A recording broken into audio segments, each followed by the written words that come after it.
दृष्टि आईएएस के टुडे जी के प्रोग्राम में आपका स्वागत है। शुरुआत करते हैं पिछले अभ्यास प्रश्न से, जिसमें हमने आपसे पूछा था इंटरनेशनल क्रिमिनल कोर्ट का मुख्यालय कहाँ है। आपके ऑप्शन थे option A Hague, option B Geneva, option C Berlin या फिर ऑप्शन डी लंदन। तो इस प्रश्न का सही उत्तर है विकल्प ए हेग। बीते दिनों इंटरनेशनल क्रिमिनल कोर्ट यानी आईसीसी ने अंतर्राष्ट्रीय महिला दिवस मनाया। आपको बता दें कि इंटरनेशनल क्रिमिनल कोर्ट या अंतर्राष्ट्रीय आपराधिक न्यायालय विश्व का प्रथम स्थायी अंतर्राष्ट्रीय आपराधिक न्यायालय है। ये रोम संविधि यानी द रोम स्टैट्यूट नामक एक अंतर्राष्ट्रीय संधि द्वारा शासित किया जाता है। ये न्यायालय सामान्यतः नरसंहार, युद्ध अपराध, मानवता के विरुद्ध अपराध और आक्रमण का अपराध जैसे गंभीर अपराधों से संबंधित मामलों की जांच करता है। भारत, चीन एवं अमेरिका रोम संविधि के पक्षकार देश नहीं है। वर्तमान में आईसीसी में लगभग 100 देशों के 900 से अधिक कर्मचारी हैं। इसकी 6 आधिकारिक भाषाएं हैं, जिनमें शामिल है अंग्रेजी, फ्रेंच, अरबी, चीनी, रूसी और स्पेनिश। इसके अतिरिक्त इसकी 2 कार्यकारी भाषाएं अंग्रेजी और फ्रेंच है। इसका मुख्यालय नीदरलैंड के हैग में स्थित है, इसलिए विकल्प ए सही है। इस तरह इस प्रश्न का सही उत्तर है विकल्प ए हैग।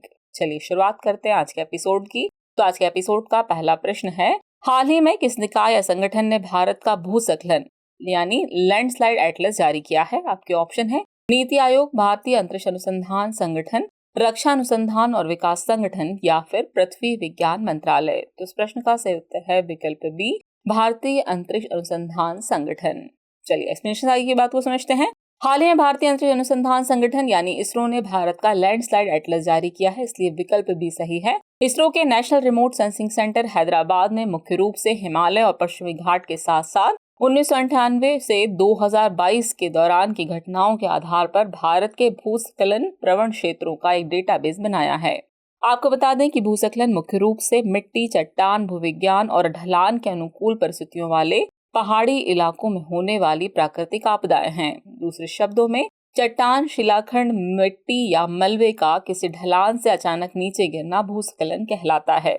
इसके प्राकृतिक कारणों में भारी वर्षा, भूकंप, बर्फ का पिघलना और बाढ़ के कारण ढलानों का कटना आदि शामिल है।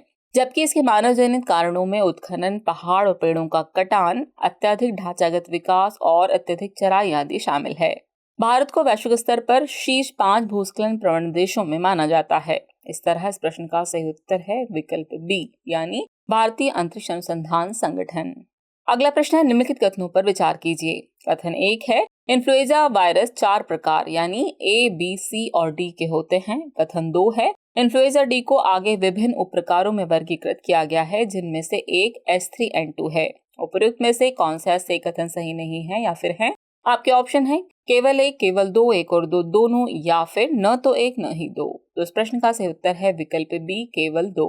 हाल ही में H3N2 वायरस के कारण कर्नाटक और हरियाणा में एक व्यक्ति की मौत दर्ज की गई है। H3N2 वायरस इन्फ्लुएंजा ए का एक उप प्रकार है, इसलिए कथन 2 सही नहीं है। इसके लक्षण किसी भी अन्य फ्लू के समान ही होते हैं। उनमें खांसी, बुखार, शरीर में दर्द, सिर दर्द, गले में खराश और अत्यधिक थकान शामिल है। ये वायरस 1968 की फ्लू महामारी का कारण बना था, जिससे दुनिया भर में लगभग 10 लाख लोगों की मृत्यु हुई थी। आपको बता दें, इन्फ्लुएंजा वायरस फ्लू नामक संक्रामक रोग का कारण बनता है। ये 4 अलग अलग प्रकार के होते हैं, जिनमें शामिल है ए, बी, सी और डी इन्फ्लुएंजा, इसलिए कथन 1 सही है। इस तरह इस प्रश्न का सही उत्तर है विकल्प बी, केवल 2।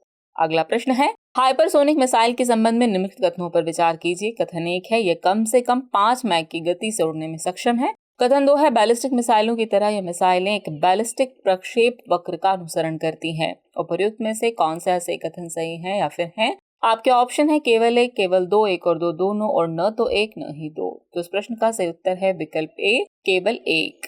चलिए एक्सप्लेनेशन आगे की बात को समझते हैं। हाल ही में रूस ने यूक्रेन पर 6 हाइपरसोनिक मिसाइलें दागी। बता दें कि हाइपरसोनिक मिसाइल कम से कम मैक 5 की गति से उड़ने में सक्षम होती है, इसलिए कथन 1 सही है। इस मिसाइल की गतिशीलता ही इसे बैलिस्टिक मिसाइल से अलग करती है। बैलिस्टिक मिसाइलों के विपरीत हाइपरसोनिक मिसाइलें एक बैलिस्टिक प्रक्षेप वक्र का पालन नहीं करती हैं और इससे इच्छित लक्ष्य तक पहुंचाया जा सकता है, इसलिए कथन 2 सही नहीं है। हाइपरसोनिक हथियार प्रणालियां 2 प्रकार की होती है। पहली है हाइपरसोनिक ग्लाइड व्हीकल्स यानी HGV और दूसरी है हाइपरसोनिक क्रूज मिसाइलें। हाइपरसोनिक ग्लाइड व्हीकल्स को इच्छित लक्ष्य पर ग्लाइडिंग से पहले एक रॉकेट से दागा जाता है, जबकि हाइपरसोनिक क्रूज मिसाइल अपने लक्ष्य को प्राप्त करने के बाद स्क्रैमजेट द्वारा संचालित होती है। इस तरह इस प्रश्न का सही उत्तर है विकल्प ए यानी केवल एक कथन ही सही है। अगला प्रश्न है हाल ही में चर्चित कोडाई कनाल किससे संबंधित है? आपके ऑप्शन है सोलर ऑब्जर्वेटरी, आदिवासी समूह, रंगमंच का रूप या फिर संगम युग साहित्य। तो इस प्रश्न का सही उत्तर है विकल्प ए सोलर ऑब्जर्वेटरी। चलिए एक्सप्लेनेशन देखते हैं। कोडाई कनाल सोलर ऑब्जर्वेटरी यानी कोसो 1 सदी से भी अधिक समय से सूर्य का अवलोकन कर रही है, इसलिए विकल्प ए सही है। कोडाई कनाल सोलर ऑब्जर्वेटरी यानी कोसो सूर्य का अध्ययन करने वाली दुनिया की सबसे पुरानी वेधशालाओं में से एक है। ये ऑब्जर्वेटरी सनस्पॉट की छवियों को कैप्चर करने के साथ इसके व्यवहार में परिवर्तन को भी रिकॉर्ड कर रही है। इसका स्वामित्व और संचालन इंडियन इंस्टीट्यूट ऑफ एस्ट्रोफिजिक्स यानी IIA बेंगलुरु द्वारा किया जाता है। इस तरह इस प्रश्न का सही उत्तर है विकल्प ए सोलर ऑब्जर्वेटरी।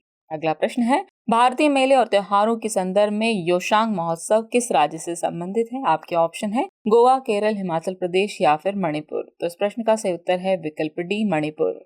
हाल ही में मणिपुर में योशांग महोत्सव मनाया गया। योशांग महोत्सव मणिपुर के प्रमुख त्योहारों में से एक माना जाता है। यह त्योहार गायन, नृत्य और कई अन्य पारंपरिक प्रदर्शनों के साथ मनाया जाता है। इसकी शुरुआत योशोंग एक छप्पर की झोपड़ी, फूस की झोपड़ी को जलाने से होती है जो बांस और तिनके से बनाई जाती है। इसके बाद युवा लड़कों और लड़कियों द्वारा घरों से दान का संग्रह किया जाता है। बच्चे आसपास के घरों में सफलता और लंबे व स्वस्थ जीवन का आशीर्वाद लेने जाते हैं और बदले में उन्हें परिवारों से दान के रूप में कुछ मौद्रिक उपहार मिलते हैं। उत्सव के इस हिस्से को नकाथेंग कहा जाता है। इस तरह इस प्रश्न का सही उत्तर है विकल्प डी मणिपुर। अगला प्रश्न है विभाग से संबंधित स्थायी समितियों यानी DRSCs के संदर्भ में निम्नलिखित कथनों पर विचार कीजिए। कथन 1 है प्रत्येक स्थायी समिति में 31 सदस्य होते हैं। कथन 2 है इसमें राज्यसभा से कोई सदस्य नहीं होता है। उपयुक्त में से कौन सा ऐसे कथन सही है या फिर है? आपके ऑप्शन है केवल एक, केवल दो, एक और दो, दोनों, और न तो एक और न ही दो। तो इस प्रश्न का सही उत्तर है विकल्प ए केवल एक। हाल ही में उपराष्ट्रपति के निजी स्टाफ के 8 अधिकारियों को संसद की विभाग से संबंधित स्थायी समितियों यानी DRSCs से जोड़ा गया है। गौरतलब है कि लोकसभा की नियम समिति की सिफारिश पर संसद में 1993 में 17 विभाग से संबंधित स्थायी समितियों यानी DRSCs की स्थापना की गई थी। 2004 में ऐसी 7 और समितियां स्थापित की गई जिससे उनकी संख्या 17 से बढ़कर 24 हो गई। इन समितियों का मुख्य उद्देश्य कार्यपालिका अर्थात मंत्रिपरिषद की संसद के प्रति अधिक जवाबदेही सुनिश्चित करना है। प्रत्येक स्थायी समिति में 31 सदस्य यानी लोकसभा से 21 और राज्यसभा से 10 सदस्य होते हैं, इसलिए कथन 1 सही है जबकि कथन 2 सही नहीं है। इस प्रकार विकल्प ए सही हुआ। किसी मंत्री को स्थायी समिति के सदस्य के रूप में नामांकित नहीं किया जा सकता है। प्रत्येक स्थायी समिति का कार्यकाल इसके गठन की तारीख से 1 वर्ष तक होता है। 24 स्थायी समितियों में से 8 राज्यसभा के अधीन और 16 लोकसभा के अधीन कार्य करती हैं। इस तरह इस प्रश्न का सही उत्तर है विकल्प ए यानी केवल एक कथन ही सही है। अगला प्रश्न है कलक्कड़ मुंडनथुराई टाइगर रिजर्व किस राज्य में स्थित है? आपके ऑप्शन है आंध्र प्रदेश, तेलंगाना, कर्नाटक या फिर तमिलनाडु। तो इस प्रश्न का सही उत्तर है विकल्प डी तमिलनाडु। हाल ही में शोधकर्ताओं ने कलक्कड़ मुंडनथुराई टाइगर रिजर्व यानी KMTR के बफर जोन में पहली बार एक दुर्लभ कीट प्रजाति माइम्यूसेमिया सिलोनिका एक कीट प्रजाति है। इसे आखिरी बार 127 साल पहले श्रीलंका के त्रिंकोमाली में 1893 में देखा गया था। आपको बता दें कि कलक्कड़ मुंडनथुराई टाइगर रिजर्व यानी KMTR तमिलनाडु के तिरुनेलवेली और कन्याकुमारी जिले में स्थित है, इसलिए विकल्प डी सही है। यह विविध वनस्पतियों और जीवों वाले संरक्षित क्षेत्रों में से एक है। इसे तमिलनाडु का पहला टाइगर रिजर्व और देश का 17वां टाइगर रिजर्व घोषित किया गया था। इस तरह इस प्रश्न का सही उत्तर है विकल्प डी तमिलनाडु।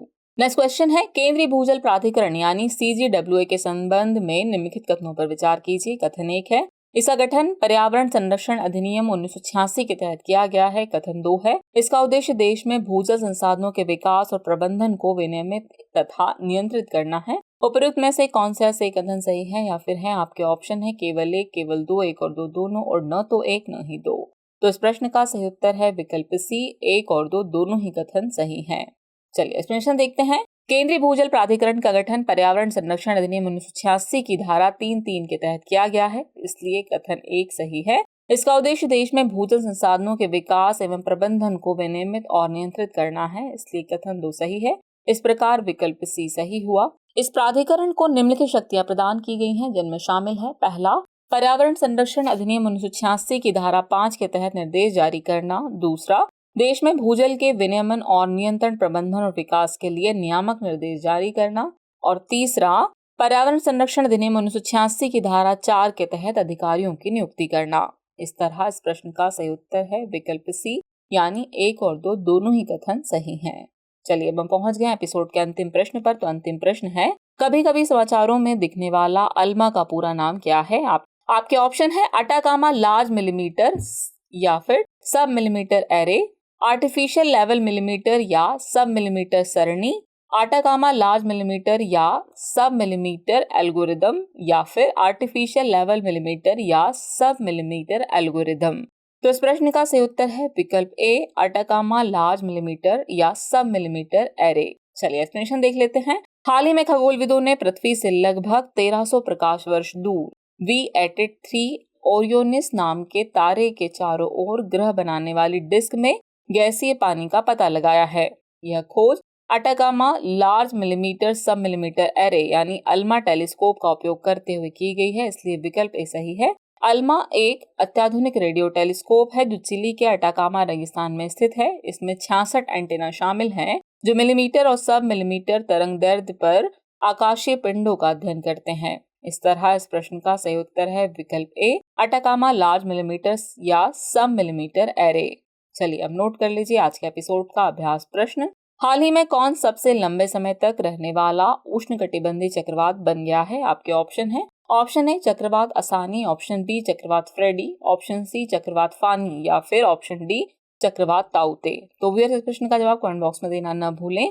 जल्द ही मिलते हैं नए एपिसोड में नए नए सवालों और उनके नए नए जवाबों के साथ। तब तक के लिए शुक्रिया।